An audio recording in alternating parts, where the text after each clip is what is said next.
Well, hello everyone.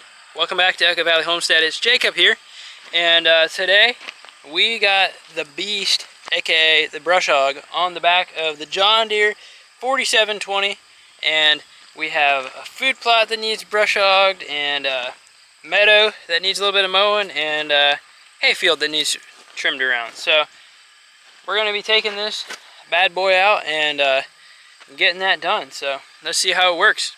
In case anyone was interested, this is a Woods 720 brush hog.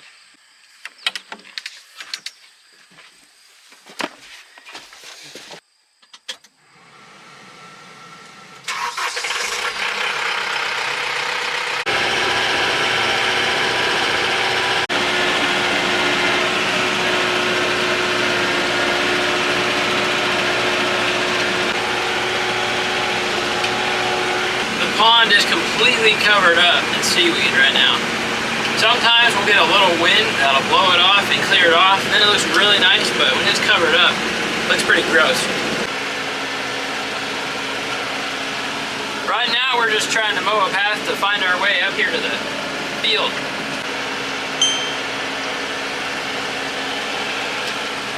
And here we are at last. We made it out here to the food plot, and so I mentioned earlier in the video that this brush hog is a beast, so I will be on the lookout during the video if I see a weed patch somewhere that looks like we can give this thing a little test, just to show you guys how strong it is.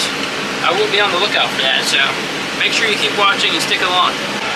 So this here is the whole food plot. It reaches around here, and then it goes up this trail here is our little access point. So I'm going to try to snake up that drive over here, and the idea with that is that the deer can't see all the way up the path, so they can only see part ways up there. It just kind of shortens their vision point. And also I wanted to mention this food plot isn't just for the deer, it's also just for the wildlife, trying to build up the population of all the wildlife around here. So I'm not just doing all this for deer, but for overall habitat growth.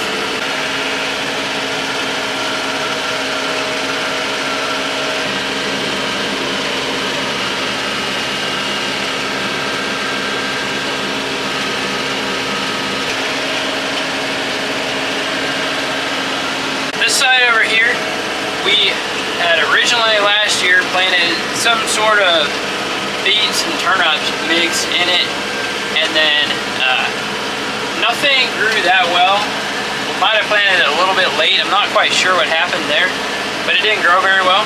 So now it's just a bunch of weeds growing up here, so we're just going to brush hog it. Then we'll let it grow back a little bit after we brush hog it to try to get some of the growth back out, and then in a few weeks here we'll hopefully spray it, and that can kind of kill it, and then we'll disc it, and then hopefully put some kind of a mixture of some sort in here that the deer and the rest of the wildlife will eat and enjoy.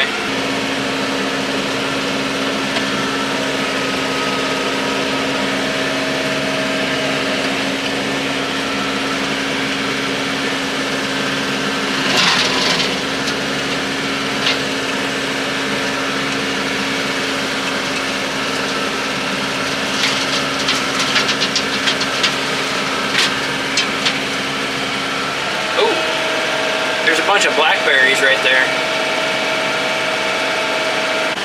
That's a very good find. I'm gonna have to remember where that was.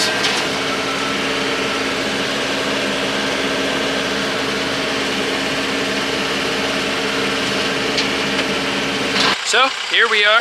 We got the first loop done here, and we're just starting the second one here. And the first loop took a little while.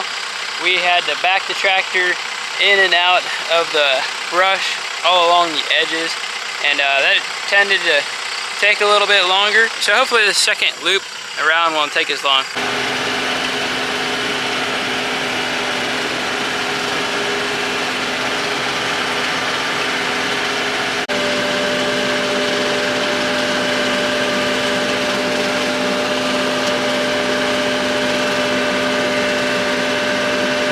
Thistles are pretty bad around here, so I try to take care of all of the ones that I can.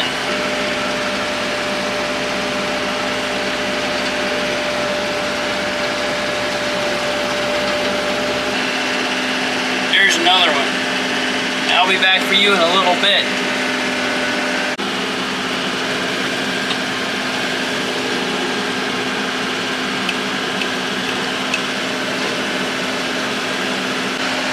That guy's almost as tall as the tractor. Oh, I almost missed it. I think we got it. That guy had to be like 6 feet tall or taller, I'm not sure. I was just looking ahead here a little bit at what we're going to be mowing next, and I see some massive thistles over here.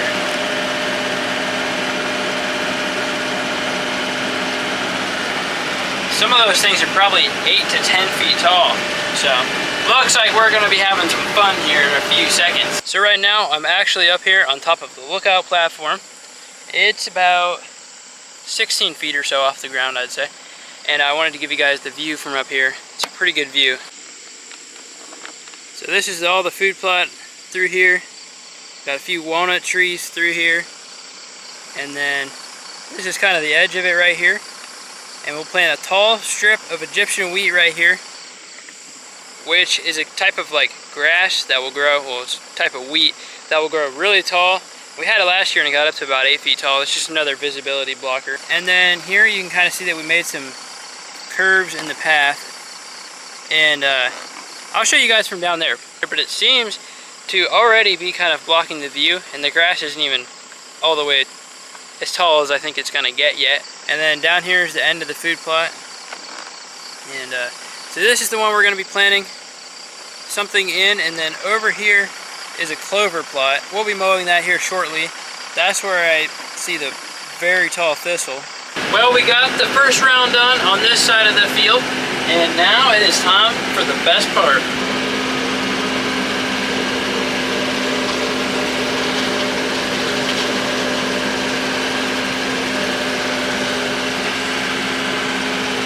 Here's another giant one right there.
Well, we are back at it for the second day here. I just got dropped off at the mower and ready to get started mowing again. So last night I got this field over here mowed, and I left a few islands for some cover here and there for the animals and wildlife. Then I got the path mowed, and I think we're ready to move on up to the meadow. So that's where we're gonna head right now.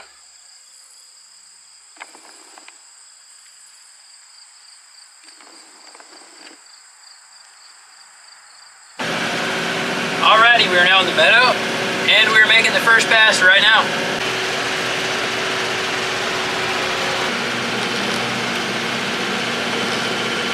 These stumps right now are about my worst enemy.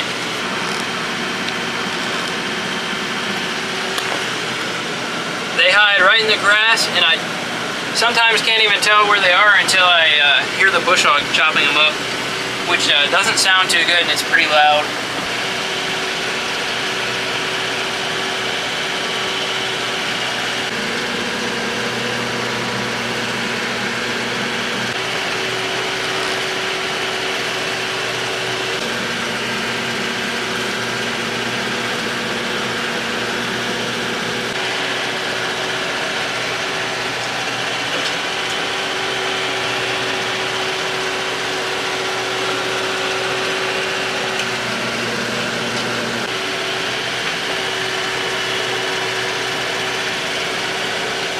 But I hope the camera does a little bit of justice to what we have been mowing. It's been pretty thick, and it chops it up pretty well to nothing. It looks pretty nice when we're done.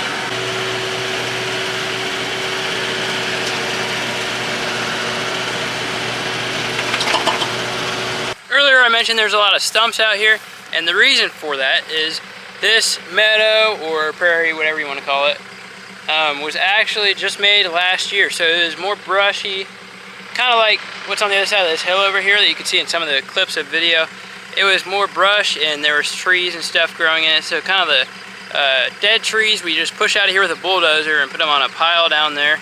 And so now there's some stumps left in here and some rocks sticking up. And so what we did last year was we just disced it and then put a pasture mix in, and it seemed to grow very nice, and it looks pretty nice out here now, especially compared to what it was at one point. But anyways, we're making good progress here, and we're gonna keep it going.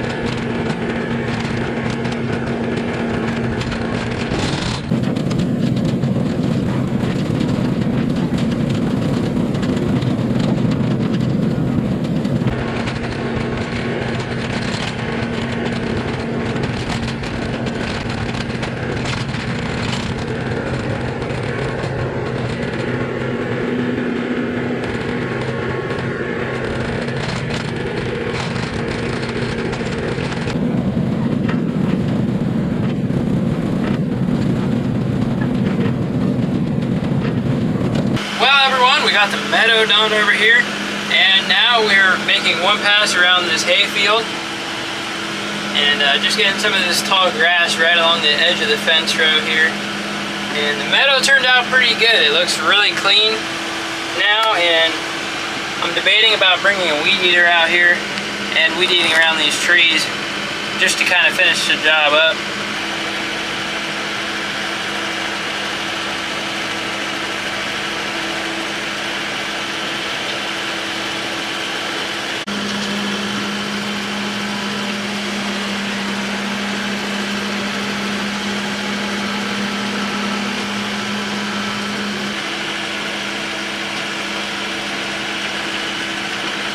The goal here is to hopefully make the fence line a little bit more manageable to weed eat.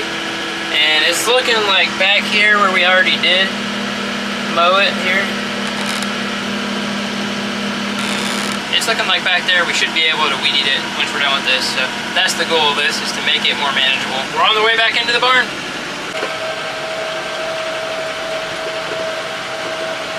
So as I mentioned, I would try to show you guys a test of how much this thing can do. So without going overboard and getting too big of a briar patch, I thought maybe we'd try this briar patch right here.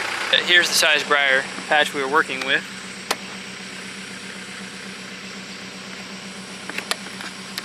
Yeah, so it's a pretty decent sized briar patch, but let's see if it can do it. Well, here goes nothing.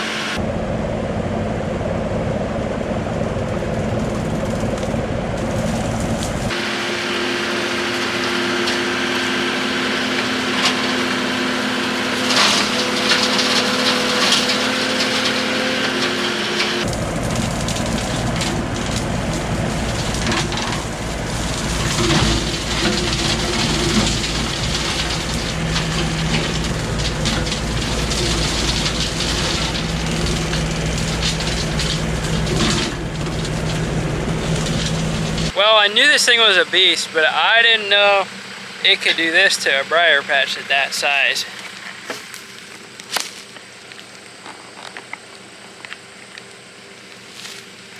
And that is all that is left of that. It went from this to this in a matter of about 5 seconds.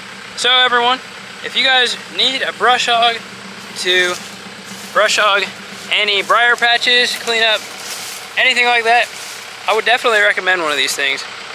Like I said, this thing is a beast.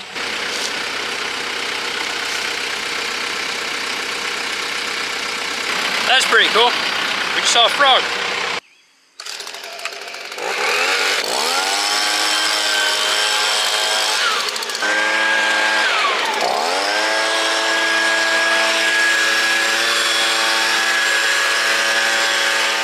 So everyone, thank you for watching this video. I hope you guys had as much fun as I did today. And thank you for watching this video. Make sure you go in the comment section, leave me some feedback so what I know I can get better at, what I can improve on, and that kind of stuff. And so if you haven't already, make sure you subscribe so you don't miss any of our videos. And we'll see you next time at the Echo Valley Homestead.